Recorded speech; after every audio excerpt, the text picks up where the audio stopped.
Cricket మక్కాగా పిలిచే చారిత్రాత్మక Lord's మైదానంలో టీమిండియా ఓడిపోయి ఉండొచ్చు. కానీ కెప్టెన్ రోహిత్ శర్మ మాత్రం సరికొత్త చరిత్ర సృష్టించాడు. లార్డ్స్ వేదికగా వన్డే సెంచరీ చేసిన తొలి భారతీయ మెన్స్ క్రికెటర్గా హిట్ మ్యాన్ రికార్డుకెక్కాడు. అయితే మ్యాచ్ ముగిసిన తర్వాత లార్డ్స్ బాల్కనీలో ఓ షాకింగ్ సీన్ కనిపించింది. హెడ్ కోచ్ గౌతమ్ గంభీర్, రోహిత్ శర్మ మధ్య తీవ్రమైన చర్చ జరిగింది.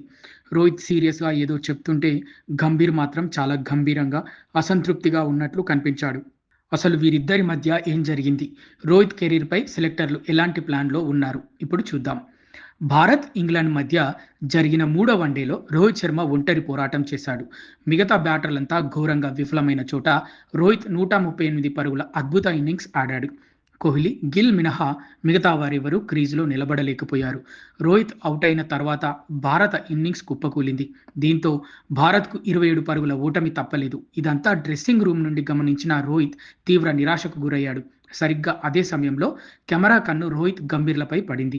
ఇద్దరి మధ్య బాడీ లాంగ్వేజ్ చూస్తే అక్కడ ఏదో సీరియస్ ఇష్యూ నడుస్తోందని స్పష్టంగా అర్థమవుతోంది. నిజానికి టీమిండియా వరల్డ్ కప్ ప్లాన్స్‌లో రోహిత్ శర్మకు చోటు కల్పించడంపై అటు హెడ్ కోచ్ గంభీర్, ఇటు selection committee chairman Ajit Agarkar అంతగా సుముఖంగా లేరని టాక్ నడుస్తోంది.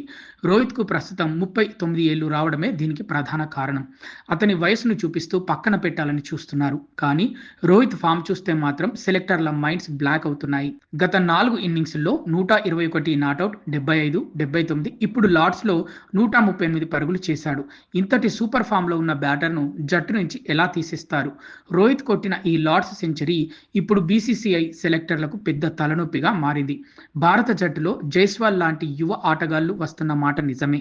కానీ రాబోయే సౌత్ ఆఫ్రికా లాంటి కఠినమైన పర్యటనలకు కేవలం కోహ్లీ అనుభవం మాత్రమే సరిపోదు.